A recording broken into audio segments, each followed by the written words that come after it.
কলকাতার ঐতিহাসিক স্থানগুলির মধ্যে অন্যতম হল আলিপুর সেন্ট্রাল জেল। আর এই সেন্ট্রাল জেলেই ফাঁসির দড়িতে ঝুলে পড়েছিলেন দেশের বহু বিপ্লবীরা। ইংরেজদের নির্মম অত্যাচার সহ্য করেছিলেন দেশনায়ক নেতাজি থেকে শুরু করে চিত্তরঞ্জন দাস, এমনকি কাজী নজরুল ইসলাম পর্যন্ত।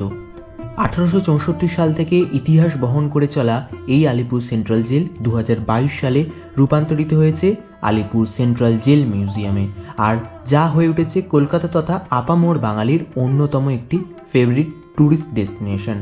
শীতকাল মানেই তো বাঙালির এবং কলকাতাবাসীদের কলকাতার বিভিন্ন ট্যুরিস্ট ডেস্টিনেশনে ভিড় জমানো, আর তাই আজকে আমি পৌঁছে গিয়েছিলাম আলিপুর সেন্ট্রাল জেল মিউজিয়ামে, যেখানে আপনাদের সাথে ভাগ করে নেব 2024-25 সালে আলিপুর জেল মিউজিয়ামের কী কী নতুন আপডেট রয়েছে, কী কী নতুন নিয়ম রয়েছে এবং টিকিটের মূল্যই বা কত, সমস্ত বিস্তারিত তথ্য তুলে ধরার চেষ্টা করলাম আজকের এই ভিডিওতে। উত্তরে হাওয়ার আনাগোনার সাথে শহরে কিন্তু শীতের মরশুম লাগতে শুরু করেছে, আর শীতকাল মানেই কিন্তু বাঙালির ঘোরাঘুরি আর পেট পুজো। আর এই সময় মানুষ কিন্তু কলকাতার বিভিন্ন ট্যুরিস্ট স্পটে ভিড় জমান। সেই রকমই ট্যুরিস্ট স্পটের খোঁজ দিতে আজকে এই মুহূর্তে আমি চলে এসেছি আলিপুর মিউজিয়াম। আলিপুর মিউজিয়াম একটি অন্যতম খ্যাতনামা এবং এই যে শীতকালে মানুষের অন্যতম প্রিয় একটি জায়গা, যেখানে মানুষ সব পরিবারের শীতকালে কিন্তু ছুটি কাটাতে বা সময় কাটাতে ঘুরতে দেখতে চলে আসে। এই আলিপুর মিউজিয়াম 2025 সালে কী কী নতুন নিয়ম রয়েছে, কী কী নতুন আপডেট রয়েছে, সব কিছু ঘুরে দেখাবো আজকের এই ভিডিও। যতীন দাস পার্কের যে 1 নম্বর মেট্রো গেট রয়েছে, সেই 1 নম্বর মেট্রো গেট দিয়ে বেরিয়েই যে সোজা রাস্তাটি চলে যাচ্ছে, এই সোজা রাস্তা গিয়ে উঠছে হাজরা ক্রসিং। আর ঠিক যতীন দাস মেট্রো থেকে সোজা এসে 1 নম্বর গেট দিয়ে বেরিয়ে এই হচ্ছে হাজরা ক্রসিং। হাজরা ক্রসিং থেকে কিন্তু যে সোজা যে রাস্তাটি চলে যাচ্ছে, মানে ডান হাতে যে রাস্তাটি পড়ছে তোমাদের, সেটি ধরে কালীঘাট যে ফায়ার স্টেশন ধরে সোজা এগিয়ে গেলেই কিন্তু তোমরা আলিপুর মিউজিয়াম পেয়ে যাবে। এবার জানিয়ে রাখি যে বিষয়টা, সেটা হচ্ছে যে তোমরা বাসে করে এলে কিন্তু হাজরা ক্রসিংয়ে নেমে পড়বে, নেমে পড়ে এই রাস্তা ধরে চলে যেতে পারো। সামনে কিছুটা এগিয়ে অটো স্ট্যান্ড রয়েছে, সেখান থেকে অটো ধরেও তোমরা কিন্তু সরাসরি আলিপুর মিউজিয়ামে নামতে পারো। তবে হাঁটা পথে বেশিক্ষণের রাস্তা নয়, ম্যাক্সিমাম 8 থেকে 10 মিনিট হাঁটলেই তোমরা আলিপুর মিউজিয়াম কিন্তু পেয়ে যাবে। মুহূর্তে চলে এসেছি আলিপুর মিউজিয়ামের একদম সামনে। আর আলিপুর মিউজিয়াম কিন্তু প্রতি সপ্তাহে মঙ্গল থেকে রবিবার খোলা, কিন্তু সোমবার দিন এই আলিপুর মিউজিয়াম বন্ধ থাকে। এবার ভেতরে গিয়ে বাকি ডিটেলস ধীরে ধীরে জানাচ্ছি। আচ্ছা, জানিয়ে রাখি আলিপুর মিউজিয়ামের যে প্রবেশ মূল্য বা এন্ট্রি ফি কিন্তু 30 টাকা। আর যারা সন্ধ্যেবেলা লাইট অ্যান্ড সাউন্ড শো যেটি রয়েছে আলিপুর মিউজিয়ামে, সেটি যারা দেখতে চান তাদের জন্য 100 টাকা করে টিকিট। মানে যারা লাইট অ্যান্ড সাউন্ড শো এবং মিউজিয়ামে ঢুকতে চান আপনাদের 130 টাকা টোটাল ব্যয় করতে হবে। 30 টাকা এন্ট্রি ফি এবং লাইট অ্যান্ড সাউন্ডের আলাদা করে 30 টাকা। তো এই যে প্রবেশপথ রয়েছে দেখতে পাচ্ছেন, এই প্রবেশপথ দিয়ে ঢুকে এই যে মূল ফটক আলিপুর মিউজিয়ামে, এই মূল ফটকের ভেতরেই কিন্তু যে টিকিট কাউন্টার রয়েছে, আগে বাইরে ছিল, এখন কিন্তু টিকিট কাউন্টারটা ভেতরে হয়ে গেছে। তো ভেতরে এই জায়গা থেকে টিকিট কাউন্টার রয়েছে, এখান থেকে আপনারা টিকিট কেটে নিতে পারেন। আলিপুর জেল মিউজিয়ামে যে লাইট অ্যান্ড সাউন্ড শো রয়েছে, সেই লাইট অ্যান্ড সাউন্ড শোর যে টাইম টেবিলটা সেটা আমি দেখিয়ে দিই। টাইম মানে সোমবার বাদে যেহেতু প্রত্যেক দিনই খোলা থাকে, তো সেখানে 6টা এবং 7টা দুটো করে টাইম স্লট রয়েছে। আবার মঙ্গলবার কিন্তু 6টা টাইম স্লটই রয়েছে। তোমরা ভিডিও পজ করে এই টাইম স্লটটা দেখে নিতে পারো। এই টাইম স্লটটা দেখিয়ে দিলাম। আর ডেসক্রিপশনে যেটা আমি বলেছিলাম যে এখানকার কবে কি ওপেনিং, সেটাও আমি একদম তোমাদেরকে নিশ্চিন্ত করার জন্য একবার দেখিয়ে দিলাম। এখানে প্রপার দেওয়া রয়েছে, তোমরা ভিডিও পজ করে দেখে নিতে। আচ্ছা, পার্কিংয়ের বন্দোবস্তটা বলে দিই। এখানে কিন্তু আলিপুর জেল মিউজিয়ামের যে একদম পাশেই কিন্তু একদম পার্কিংয়ের সুবন্দোবস্ত রয়েছে। যারা গাড়ি নিয়ে আসবে তারা কিন্তু এখানে গাড়ি পার্কিং করতে পারে, আর এদিকে কিন্তু বাইক পার্কিংয়েরও যথেষ্ট ব্যবস্থা রয়েছে। আচ্ছা, আমরা প্রবেশ করে গেছি আলিপুর মিউজিয়ামে। এবার প্রতিটা সেকশন চেষ্টা করব একটু ঘুরে দেখাবার, একটু আপডেট দেওয়ার, কিভাবে 2025-এ আলিপুর মিউজিয়াম আপনাদের জন্য অপেক্ষা করছে সেই ডিসক্রিপশন আপনাদের দিয়ে দেবো। অনেকগুলো জোন রয়েছে আলিপুর মিউজিয়ামে। আপনারা প্রবেশ করেই কিন্তু একটা করে এরকম গাইড ম্যাপ মতো পেয়ে যাবেন, যেখানে কিন্তু টোটাল যে ডিসক্রিপশন সেগুলো দেওয়া রয়েছে, যে কোন দিকে কী যেতে হবে সব কিছু রয়েছে এই ম্যাপগুলোতে। প্রবেশ করি আপনাদের জন্য এই যে মানচিত্র বা ম্যাপটা দেওয়া রয়েছে, যেটা দিয়ে আপনারা পুরো আলিপুর মিউজিয়ামটা কিন্তু ভিজিট করতে পারেন। কোথায় কি রয়েছে, কোন সেলে কি রয়েছে, সব ডেসক্রিপশনে রয়েছে কিন্তু এতে। এই হচ্ছে ফাঁসির মঞ্চ। আলিপুর জেল মিউজিয়ামে যে সকল কারাগারে বন্দি দোষীরা ছিলেন তাদের কিন্তু এইখানেই ফাঁসি দেওয়া হয়েছে। অনেক ঐতিহাসিক বিপ্লবীদের এই ফাঁসির মঞ্চে কিন্তু ঝোলানো হয়েছে।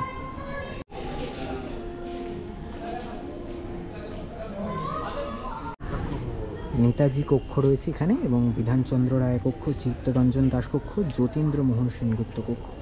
আর নেতাজি সুভাষচন্দ্র বসু থেকে যতীন্দ্রমোহন সেনগুপ্ত বিভিন্ন ঐতিহাসিক বিপ্লবী তারা কিন্তু এই জেলেই বন্দী ছিলেন। আলিপুর জেল মিউজিয়ামের এই কক্ষগুলিতেই বন্দি দশা কাটিয়েছেন, আর সেগুলোকেই এখন সংগ্রহশালার রূপ দেয়া হয়েছে।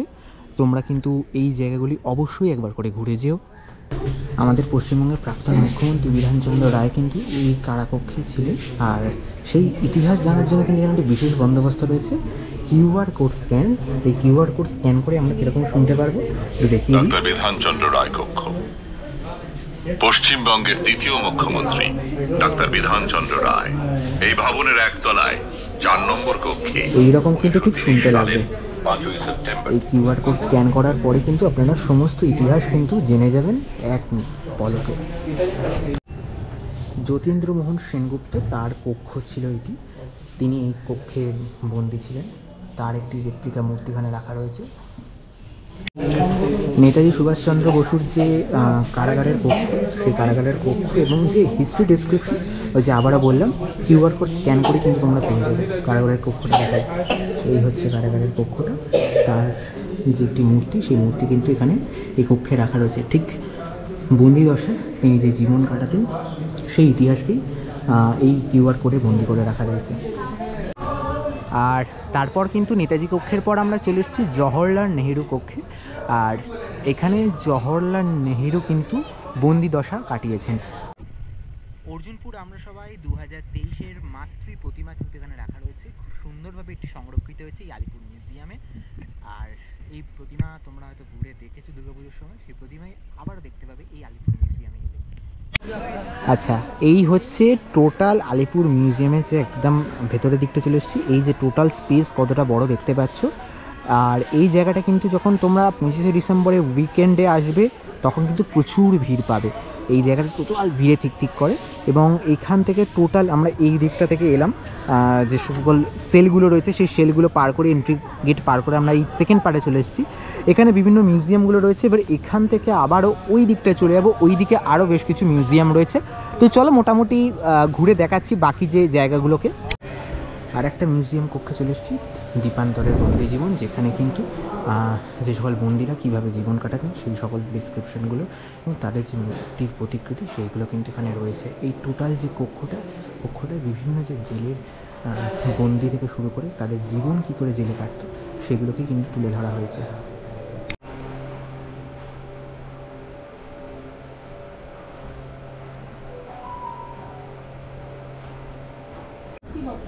এই মুহূর্তে রয়েছি নজরুল সেলের একদম সামনে, আর ভেতরে যাব। আর এই হচ্ছে নজরুল সেল।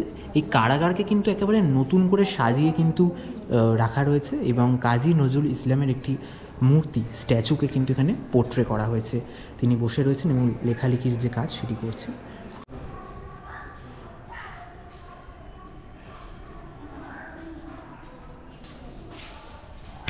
আলিপুরের যারা বন্দিরা ছিলেন তারা ইংরেজদের হাতে কীভাবে অত্যাচার হতেন তার একটি প্রতিকৃতি এই পুরনো আলিপুর জেল মিউজিয়ামের এই পার্টটাতে রাখা রয়েছে। তার সাথে বন্দিরা যখন কী বলে সেভ করতেন, সেই সেভিংয়ের টাইমটা এখানে দেখানো হয়েছে। এবার ভেতরের দিকটায় যাই চলো। আর আলিপুর জেলের যে ঘরগুলো হতো তার একদম ভেতরটায় চলে এসেছি। আলিপুর জেলের ঠিক ঘরগুলো, বন্দীদের যে ঘর, বড় বড় যে ঘর যেখানে কিন্তু অনেক বন্দি একসাথে থাকতেন, সেই ঘরগুলোতে রয়েছি। আলিপুর জেল মিউজিয়ামের আরেকটা যে মিউজিয়াম কক্ষ তার ভেতরে এসেছি। এখানে কিন্তু দেখানো হয়েছে জেলের বন্দিরা ঠিক কীভাবে তাদের জীবনযাপন কাটাতেন সেইগুলো। এখানে যেমন দেখানো হচ্ছে যে বন্দি একজন কাপড় কাচ্ছেন, জামা কাপড় কাচ্ছেন, চান করছেন, তার ঠিক এই যে বেডগুলো রয়েছে এই বেডেতে বন্দিরা শুতেন রাত্রিবেলা। এদিকে সেই গল্প করার দৃশ্য বন্দীদের মধ্যে, সেইগুলো কিন্তু তুলে ধরা হয়েছে। আরও একটু যদি সামনের দিকটা এগোই আরও বেশি কিছু বন্দীদের দেখতে পাবো। পুরোনো দিনে যে আলিপুর জেল মিউজিয়ামে যে বাথরুম, সেই বাথরুমটিও রয়েছে এখানে। আর এদিকে কিন্তু আরও বেশ কিছু বন্দীরা রয়েছে, বন্দীদের বেশ কিছু মডেলগুলোকে শো করা হয়েছে এই জায়গাটাতে। যদি ভেতর দিকটায় যাই, এইখানে কিন্তু আরও বেশ কিছু বন্দীরা রয়েছে। এই বন্দিরা।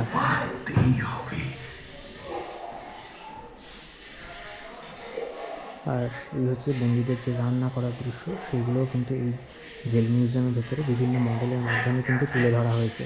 তো এই ছিল জেল মিউজিয়ামের আরও একটি কক্ষ, যে কক্ষটা অবশ্যই তোমরা ঘুরে যাবে, খুব ভালো লাগে। মানে আলিপুর জেল মিউজিয়ামের বন্দীদের জীবনদশাটি কেমন ছিল সেটা কিন্তু টোটাল ডিসপ্লে করা হয়েছে এই জায়গাটাতে। আচ্ছা, এইবার তোমাদের জানি রাখি আলিপুর জেল মিউজিয়ামের কিছু নিয়মকানুন। মঙ্গল থেকে রবিবার প্রত্যেক দিন এই আলিপুর জেল মিউজিয়াম খোলা, সোমবার বাদ দিয়ে সোমবার সম্পূর্ণভাবে আলিপুর জেল মিউজিয়াম বন্ধ থাকে। 30 টাকার বিনিময়ে যে টিকিটের কথা জানিয়েছিলাম, এবং 100 টাকাতে লাইট অ্যান্ড সাউন্ড শো। সকালবেলা 11টা থেকে 5টা পর্যন্ত এই জেল মিউজিয়াম খোলা। বিকাল 4:30-র সময় লাস্ট টিকিট দেওয়া হয়। 5টা 5:30টার সময় কিন্তু এন্ট্রি বন্ধ হয়ে যায় এবং ভেতরে যারা দর্শক থাকেন তাদের বের করে দেওয়া হয়। যারা লাইট অ্যান্ড সাউন্ড শোয়ের টিকিট কাটেন তারাই একমাত্র এই জেল মিউজিয়ামে থাকতে পারবেন। একমাত্র এই লাইট অ্যান্ড সাউন্ড শো দেখার জন্য কোনো মিউজিয়াম কক্ষে ঢুকতে পারবেন না 5টার পর থেকে। আর যে জায়গাটিতে লাইট অ্যান্ড সাউন্ড শো হয়, সেই জায়গাটি আমি যদি দেখাই, সেটা হচ্ছে এই জায়গাটি। এই মাঠটিতেই কিন্তু অনেকগুলি দর্শক আসন করা আছে। সেখানে কিন্তু যারা টিকিট কাটবেন তারা এসে যথারীতি দেখতে পারবেন লাইট অ্যান্ড সাউন্ড শো। আপাততভাবে এই মাঠে কোনো এন্ট্রি থাকবে না। যারা টিকিট কাটবেন 5টার পর এই মাঠে লাইন দিয়ে প্রবেশ হবে এবং light and sound show total এই জায়গাটায় দেখতে পাবেন। সামনে যে সাদা স্ক্রিন দেখতে পাচ্ছেন এবং কিছু বিল্ডিংয়ের পার্টেতেও এই লাইট অ্যান্ড সাউন্ড শোটা হয়ে থাকে। সন্ধ্যা 6টা থেকে এই লাইট অ্যান্ড সাউন্ড শো শুরু হয় এবং 45 মিনিটের এই ধ্বনি ও শব্দের প্রতিধ্বনি যে লাইট অ্যান্ড সাউন্ড শো, সেটি কিন্তু হয়ে থাকে এই জায়গাটিতে। আচ্ছা, এবার দেখাই বিগত বছরের বেশ কিছু প্রতিমা যেগুলি আলিপুর মিউজিয়ামে সংরক্ষিত হয়েছে। এই জেল মিউজিয়ামে বেশ কিছু দুর্গা প্রতিমা সংরক্ষিত হয়েছে। তার মধ্যে এটি চালতাবাগান সর্বজনীন 2023-এর প্রতিমা, সেটিও কিন্তু সংরক্ষিত রয়েছে। তোমরা আবারও ওই প্রতিমা দেখতে পাবে। আজকে দুর্গা ঠাকুর রয়েছে, খুবই সুন্দর একটি দুর্গা ঠাকুর, সাথে রবীন্দ্রনাথ ঠাকুরও রয়েছে এই প্রতিমার সাথে। আচ্ছা, এবার জিনিস দেখতে পাচ্ছি, এটি কিন্তু সেলিমপুর পল্লী 2024-এর মণ্ডপের একটি অংশ, সেটিকে কিন্তু এখানে সংরক্ষণ করে রাখা রয়েছে। তারপরেই তোমরা দেখতে পাবে বাবু বাগান সার্বজনীনের 2022-এর মাতৃ প্রতিমা, যেটি কিন্তু 1938 অগস্ট নরেন্দ্র তাদের সঙ্গে দেখা করবে। তার শরীরে তাকে শেষ করতে হবে।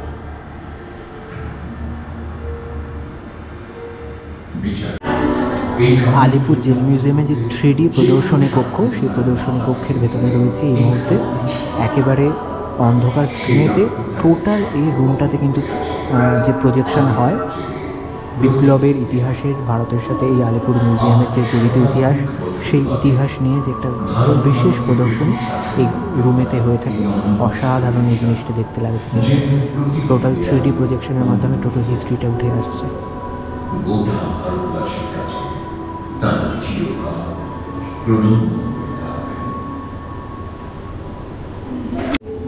ইন্ডিয়ান ন্যাশনাল অ্যান্থামকে এখানে লেখা রয়েছে এবং আরও একটা কক্ষর ভেতরে ঢুকছি। পুরোপুরি গোলাকার একটি কক্ষ, যেখানে ভারতবর্ষের বিভিন্ন বিপ্লবীদের নাম লেখা রয়েছে যারা এই আলিপুর মিউজিয়ামের সঙ্গে জড়িত, এবং এই জায়গাটা একটা 3D শো রয়েছে। টোটাল এই জায়গাটা কিন্তু দারুণ লাগছে। এই জায়গাটা পুরোপুরি গোল ভেতরের দিকটা, এবং এই হচ্ছে টোটাল যে ইনার লুক সেটা দেখাচ্ছি, এবং গায়েতে এইভাবে লেখা রয়েছে বিভিন্ন সব বিপ্লবীদের নাম খুব সুন্দরভাবে। দারুণ লাগছে জায়গাটা। চলে এসেছি আরও একটি মিউজিয়াম কক্ষে এবং ভেতরের দিকে যাব, কি কি রয়েছে সবটা ঘুরে দেখাবো।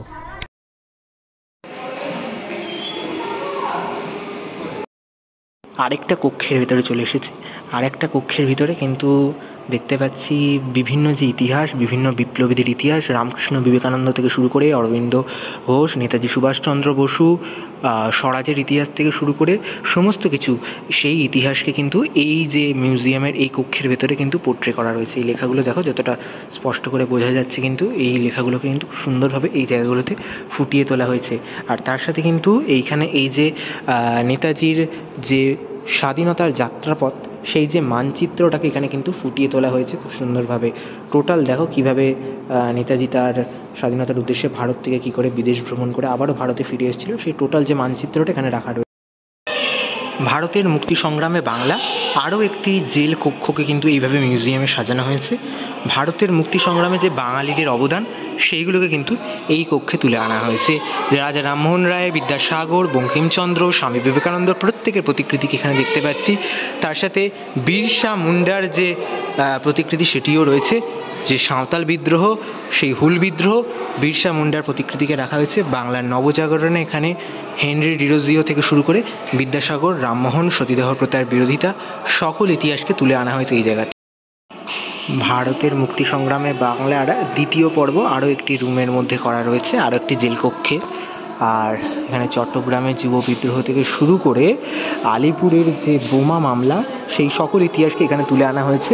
সামনে কিন্তু রাইটার্স বিল্ডিং দেখা যাচ্ছে, বুড়িবালামের যুদ্ধ থেকে শুরু করে আরও বেশ কিছু ঐতিহাসিক ঘটনাকে কিন্তু এখানে বিনয় বাদল দীনেশের একটি প্রতিকৃতিকে আমরা দেখতে পাচ্ছি। তার সাথে কিন্তু রাইটার্স বিল্ডিং রয়েছে, জাতীয় জাগরণ, বেশ কিছু জালিয়ানবাগ হত্যাকাণ্ড, বেশ কিছু যে ঐতিহাসিক কাণ্ড যেগুলো আমরা কিন্তু ইতিহাসের পাতায় পড়েছি ছোটোবেলা থেকে, সেই সকল ইতিহাসের কাণ্ড এবং ঐতিহাসিক যে সকল বিদ্রোহীরা রয়েছেন, বাঙালি বিপ্লবীরা রয়েছেন, যাদের কিন্তু এই ভারতের মুক্তি সংগ্রামে বিশেষ অবদান রয়েছে, তাদেরকে এখানে শ্রদ্ধা জানিয়ে তাদের জীবন সম্পর্কে এবং সেই সকল ইতিহাস আন্দোলন সকল কিছু সম্পর্কে কিন্তু বিস্তৃত বিবরণ কিন্তু এই জায়গাটিতে, এই কক্ষে রাখা রয়েছে।